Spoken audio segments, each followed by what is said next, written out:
Witajcie w nowym filmie na moim kanale. Ja dzisiaj trochę z innej miejscówki, bo wyjechałam na łono natury. Stąd też taki, a nie inny mój wygląd i też oświetlenie słabe, bo jestem pod wiatą, bo to było najlepsze miejsce. Ale dziś przychodzę do Was z podsumowaniem czytelniczym lutego. Przeczytałam trochę w polowych warunkach przeczytałam 11 książek, więc w ogóle super wynik moim zdaniem. I pierwszą z tych książek była książka od Krystyny Hamier-Gliszczyńskiej. Feniks umiera tylko raz. Bardzo podobała mi się ta książka. Jest to fantastyka, gdzie mamy główną bohaterkę Airi Ari. Muszę sprawdzić. Airi April, która zostaje uprowadzona jakby do tajemniczego instytutu, gdzie jakby ten czas, który ona tam spędza, trochę inaczej płynie niż czas w prawdziwym życiu. No i zajmuje się też tak naprawdę czymś innym. No i okazuje się, że ma jakieś tam zdolności magiczne. Bardzo przyjemna ta książka, chociaż tak do połowy mniej więcej nie wiedziałam, co myśleć o tej książce i czy ona mi się podoba, czy nie. Natomiast już tak mniej więcej od połowy książki, może trochę wcześniej, byłam zachwycona i nie mogłam się oprzeć, żeby czytać dalej. I czekam na kolejny tom, bo wiem, że już powstaje. Kolejna z książek nie pokażę, bo był to tajemniczy PDF. Książka, która dopiero co będzie wydawana. Teraz autorka właśnie kończy już robić okładkę. Jest to książka Julia, tyle mogę zdradzić. Jest to taki romans z motywami erotycznymi, z klubem BDSM, czyli romans na pewno 18+, ale bardzo przyjemnie mi się to czytało, chociaż nie w całości.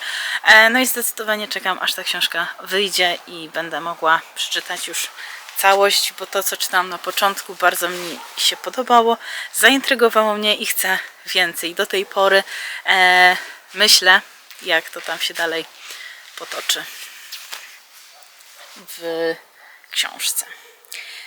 Kolejna książka, jest to książka Biała Róża, jest to książka o toksycznej relacji między bohaterami. Nie wiem, po co zamykałam sobie tablet. Jest to autorka Francesca Vulneratus. To jest chyba pseudonim artystyczny, chociaż nie wiem. Taka okładka. Bardzo mi się ta książka podobała.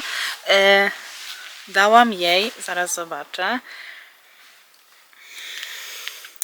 dałam jej 5 gwiazdek, czyli naprawdę bardzo musiała mi się spodobać.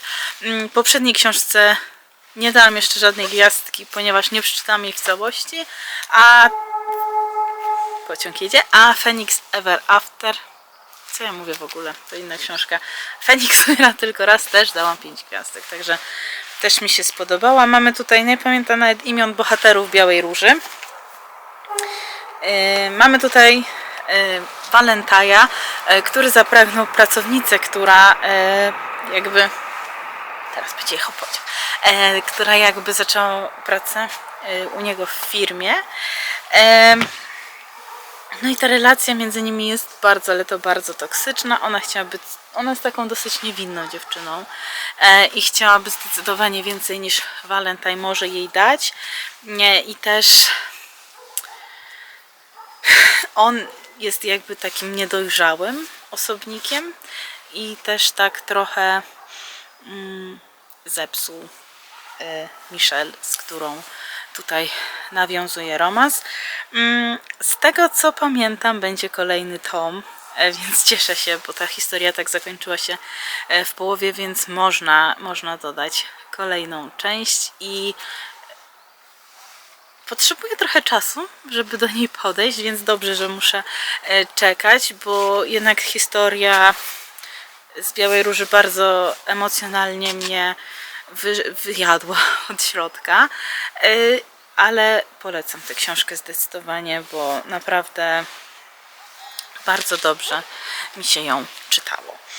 Kolejna książka to jest Za bandą od Stephanie Archer. I jest to książka hokejowa. I ta książka, bo będą jeszcze hokejowe książki, ta książka bardzo mi się nie spodobała. W sensie miała momenty, które były ok. Natomiast ogółem była dla mnie zbyt infantylna i zbyt dużo lania wody było w tej książce, bo książka ma ponad 500 stron, a mogłoby to się zawrzeć w 200, 300 maksymalnie i naprawdę byłaby to świetna i lepiej napisana książka niż takie rozwlekanie. No ale mamy tutaj zawodnika z Vancouver. Ten team chyba się nazywa Vancouver Storm. Tak, jest on bramkarzem. Natomiast nasza główna bohaterka Pipa jest jego koleżanką ze szkolnych lat. Oni się tam gdzieś mijali, on jest starszy od niej. Oni się tam gdzieś mijali na korytarzu. No i teraz ona pracuje jako jego asystentka. No i tam coś między nimi iskrzy i iskrzyło zawsze. Natomiast no nie zaiskrzyło między mną a tą książką. Kolejna książka, o dziwo, to jest książka w ogóle z wyzwania na miesiąc luty, czyli autor Stephen King, a książka to baśniowa opowieść. I dałam tej książce 4 gwiazdki, bo czegoś mi brakowało, natomiast i tak była lepsza od książki Za bandą. I mamy tutaj naszego głównego bohatera, nastolatka, który poznaje starszego pana, który jest takim odludkiem trochę i mieszka tam w swoim domu. No i pewnego razu pomaga mu podczas wypadku, no bo ten pan chyba łamie nogę albo biodro. No i ten chłopak zaczyna zajmować się jego domem, jego psem i ten starszy mężczyzna zaczyna mu ufać. No i zdradza mu swoją tajemnicę, przez co ten młody chłopak udaje się do pewnej krainy, gdzie po pierwsze ratuje tą krainę od złych istot, po drugie ratuje życie psa, a po trzecie też mężnieje i jakby zmienia całe swoje życie. Także bardzo mi się podobała ta książka. Jest to taka fantastyczna wersja Stephena Kinga i zdecydowanie będę chciała więcej tego gatunku od Stephena Kinga, więc muszę się zabrać za Mroczną Wieżę. Ale z tego co wiem, Mroczna Wieża to jest chyba 9 tomów, o ile czegoś tutaj nie pomieszałam. Natomiast właśnie wydaje mi się, że jest to spora ilość i trochę się boję za to sięgnąć, natomiast może nie powinnam. Bo jednak tutaj w baśniowej opowieści Stephen King pokazał się z tej dobrej strony. Tak podjeżdżam, odjeżdżam, ucinam się, no ale dzisiaj tak w polowych warunkach nagrywam.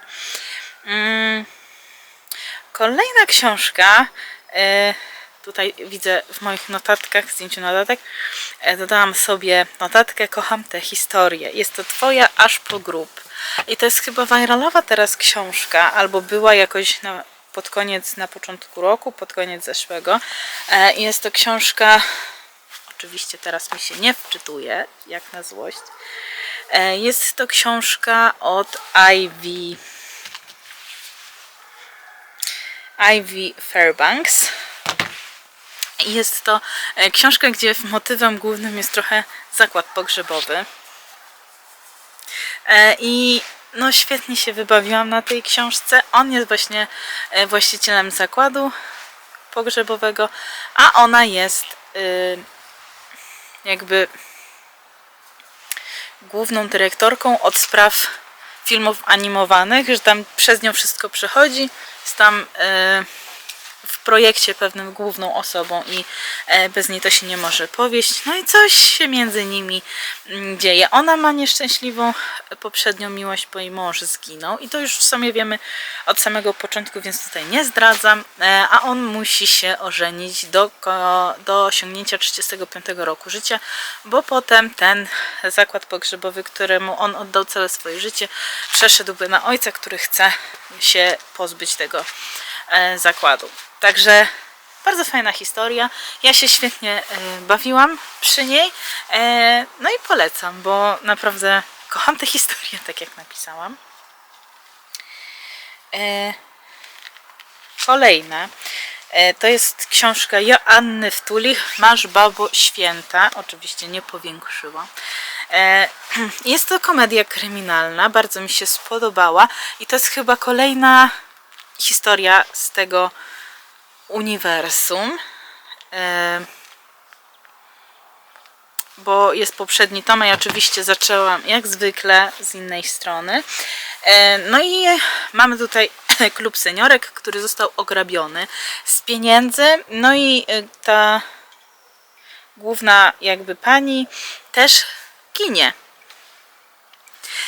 No i tutaj dwie policjantki próbują rozwikłać tę sytuację i oczywiście zakończenie tej książki jest dosyć takie spektakularne i bardzo zadziwiające i szczerze powiedziałabym, że bardzo mi się podobało. I ogólnie komedie kryminalne to jest chyba mój nowy ulubiony gatunek, może jeden z ulubionych gatunków, ale ubawiłam się na tej książce bardzo. Dałam jej 4 gwiazdki i napisałam, że jest ciekawa oraz zabawna, co jest prawda. Kolejna książka to jest Destroy Us od Pauliny Śmiech. No i ja muszę przyznać, że ta książka jakby nie przypadła mi tak mocno w gusta, me nie wpadła. Trochę miałam wrażenie, że autorka te wszystkie takie popularne motywy obecnie w młodzieżówkach chce zawrzeć w swojej i chce tak pokazać, że ona też tak napisała. No i nie do końca mam wrażenie, że to wyszło. Nie była to też zła książka, tak gdzieś pomiędzy bym ją zakwalifikowała, zaklasyfikowała, że ani dobra, ani zła. Jest wiele rzeczy, które można by tu poprawić, ale też wiele rzeczy, które mi się osobiście podobały.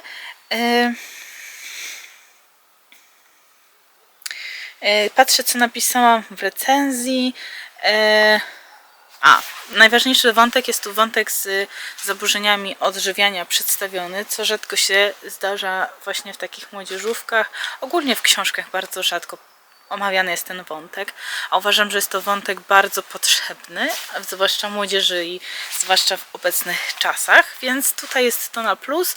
No i tak jak napisałam w opinii, musicie sobie przeczytać tę książkę i wyrobić sami opinię, bo możliwe, że ja po prostu poprzez przesycenie się niektórymi motywami już dlatego tak zadecydowałam, ale w zasadzie nie opowiedziałam jej tutaj historii, wam nie opowiedziałam. Mamy tutaj główną bohaterkę Kamilę, która wiedzie bardzo luksusowe życie i ma w zasadzie wszystko na wyciągnięcie ręki. Natomiast ona nie chce z tych pieniędzy korzystać, bo woli jednak sama dojść do czegoś w życiu. No i poznaje pewnego chłopaka.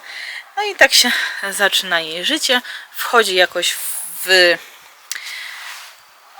kręgi mafijne.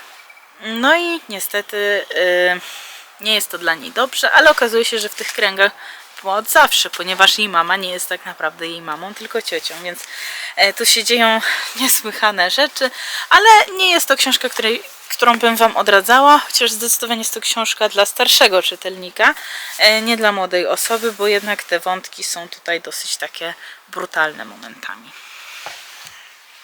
Kolejna książka to jest dylogia w zasadzie, chociaż będzie więcej części, na szczęście. Jest to Pack Me Up od Ludki Skrzydlewskiej. 5 gwiazdek dałam i napisałam sobie o mój Boże cudo. I chciałam, i druga książka to jest Paklak, też od tej autorki, bo to jakby seria, też 5 gwiazdek napisałam, uwielbiam, ale opowiem najpierw o jednej, potem o drugiej, żeby też nie było. Pierwsza, ogólnie to jest, już mnie kupiła autorka po tym, jak przeczytałam, że jest to Edmonton Oilers, czyli moja ulubiona hokejowa drużyna, którą oglądam zawsze, mecze wszystkie, więc jestem zadowolona, że powstały książki już o niej. Mamy tutaj w tej części napastnika bodajże, Mikko Häkkinena, który przyjechał do tej drużyny z Europy, no i jest najlepszym właśnie graczem. No i mamy Hazel Woods, która jest zawodową ghostwriterką. No i on postanawia napisać książkę, ale potrzebuje pomocy w tym, więc ona mu pomaga. No i ludzie zwietrzają to, że on zadaje się z jakąś dziewczyną, no i przypisują im romans, którego nie ma, więc jako, że potrzebują trochę zmonetyzować to wszystko, no to jakby udają związek. Co się wydarzy dalej, musicie przeczytać. No i kolejna, czyli Paklak. Tutaj jest z kolei bramkarz, również Edmonton Oilers, i dietetyczka, która na początku otruwa go truskawkami. Potem ludzie chcą ją nawet pozbawić kanadyjskiego obywatelstwa za to, że zaatakowała takiego znamienitego gracza z właśnie tej drużyny. No bo w Kanadzie hokej to jest święto, to znaczy święty sport. Taki narodowy sport, wszyscy grają, wszyscy znają, wszyscy oglądają, więc tak. No i ona zostaje jego dietetyczką i kucharką, no i tam zaczynają się pewne między nimi relacje. Ale bardzo przystępna i przyjemna książka, więc polecam. No i ostatnia już książka w tym miesiącu przeczytana to była książka Pocałunki w Nowym Jorku od Anne-Sophie Johann. Nie wiem, jak to się czyta. No i ta książka podobała mi się, ale nie jakoś tak mega. Dałam jej 4 gwiazdki, napisałam, że jest ok, bo to jest taka historia jak każda inna, trochę miłosna. Dziewczyna spotyka się z chłopakiem w Paryżu. Jedną noc spędzają razem, w sensie chodzą po Paryżu i tam spacerują, nie dzielą się numerami, tylko dogadują się, że za rok o tej porze spotkają się w Nowym Jorku na Times Square. No i dziewczyna, jak obiecała, tak robi. Natomiast czy chłopak to zrobił, musicie przeczytać, ale cała ta historia, która jest tutaj opisana, jest bardzo przyjemna. Pojawia się też motyw drugiego mężczyzny tutaj, drugiego bohatera, więc też mi się to podobało. No i tak wyglądał mój luty czytelniczo. 11 książek, niektóre nie wypały, niektóre bardzo dobre. Mam nadzieję, że w marcu uda mi się przeczytać równie tyle samo książek. Jak na razie mam na swojej liście 2 przeczytane. 3 czytam teraz, Zwodniczy los od Penelope Ward. Taka książka, w której mieszamy współczesność z przeszłością bohaterów. Jestem ciekawa, jak to się dalej potoczy, bo historia naprawdę mi się podoba. No i potem planuję przeczytać książkę miesiąca, czyli Czerwonego Rycerza, który jest taki gdzieś i mam nadzieję, że wejdę w świat fantastyczny i przeczytam i się wciągnę, bo jak nie, no to więcej niż 4 książki nie uda mi się przeczytać, ale liczę, że przeczytam więcej. Także dzięki za obejrzenie tego filmu. Mam nadzieję, że w takich warunkach również Wam się to podobało. No i co? Do zobaczenia w kolejnych filmach. Pa!